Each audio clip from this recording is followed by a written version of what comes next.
বিধায়কে clean chit দিয়া কালানদী কাণ্ডৰ তদন্ত ঘোষণা দণ্ডাধীশ পৰ্যায়ৰ তদন্তৰ নিৰ্দেশ তামুলপুৰ জিলা আয়ুক্তৰ অঞ্জনা দাসৰ মৃত্যুৰ তদন্ত চলাই 15 দিনৰ ভিতৰত প্ৰতিবেদন দাখিল কৰিব দণ্ডাধীশ অনুপম ডেকাই দণ্ডাধীশ পৰ্যায়ৰ আমি এটা তদন্তৰ নিৰ্দেশ দিছো অনুপম ডেকা এক্সিকিউটিভ মেজিষ্ট্ৰেট তেখেতে এইটো তদন্ত কৰিব আৰু তদন্ত কৰি 15 দিনৰ ভিতৰত তেখেতক আমি ৰিপৰ্ট দিবৰ কাৰণে নিৰ্দেশ দিছো 2 ফেব্ৰুৱাৰীৰ সন্ধিয়া 6 বজাত এক্সকেভেটৰৰ বাকেটে দুটুকুৰা কৰিছিল মহিলা শ্ৰমিক অঞ্জনা দাসক ঘিটমিটিয়া অন্ধকাৰত শিলগুটাই থকা অঞ্জনা দাসৰ চিহ্ন মুণ্ড 100 মিটাৰ চুচৰাই নিছিল এক্সকেভেটৰে পিতৃহীন দুটি সন্তানৰ মাতৃগৰাকীৰ অকাল মৃত্যুত হাহাকাৰ লাগিছিল তামুলপুৰত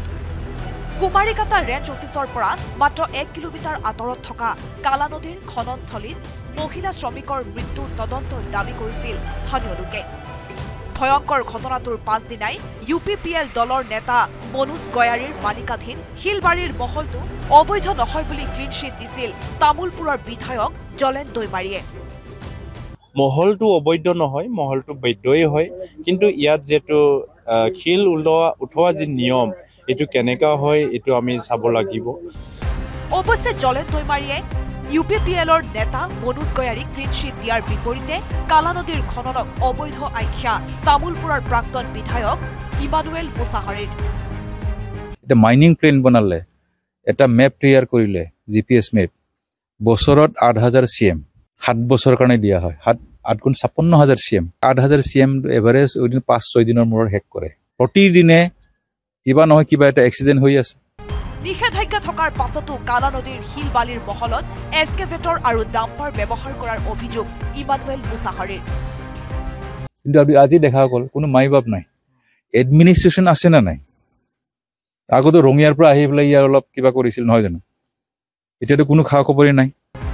আনকি অবৈধ খননৰ বাবে 100 কোটি টকাৰে নিৰ্মিত বান্ধৰ ক্ষতি হোৱাৰ লগতে কালানদী আৰু বৰনদী শুকাই যোৱাৰ অভিযোগ তামুলপুৰৰ প্ৰাক্তন বিধায়কগৰাকীৰ AIBP স্কিমৰ পৰা আমি বনাইছিলো এভাৰেজ কবলৈ গলে এই অঞ্চলবিলাকৰ কমসে কম 100 crore AIB কিবা বানবিলাক আছিল এগ্ৰিগেশ্যন বানবিলাক আছিল এই গুটিবিলাক বহি গ'ল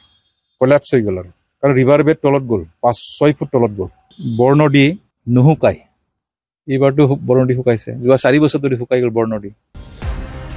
অভিযোগ প্ৰতি অভিযোগৰ মাজতে অঞ্জনা দাসৰ দুৰ্ভাগ্যজনক মৃত্যুৰ তদন্ত কৰিবলৈ সাজু হৈছে দণ্ডাধীশ অনুপম ডেকা ঘিটপিটিয়া অন্ধকাৰত এক্সকেভেটৰেৰে কালানদীৰ পৰা শিল আৰু বালি খনন বৈধ নে অবৈধ সেয়া স্পষ্ট হ'ব দণ্ডাধীশৰ তদন্তত তামুলপুৰৰ পৰা নয়নজ্যোতি দাসৰ report news 18 Assam north east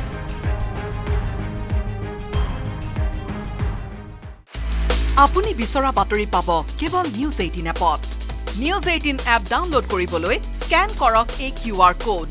Google play ষ্টৰতো পাব এই নিউজ 18 এপ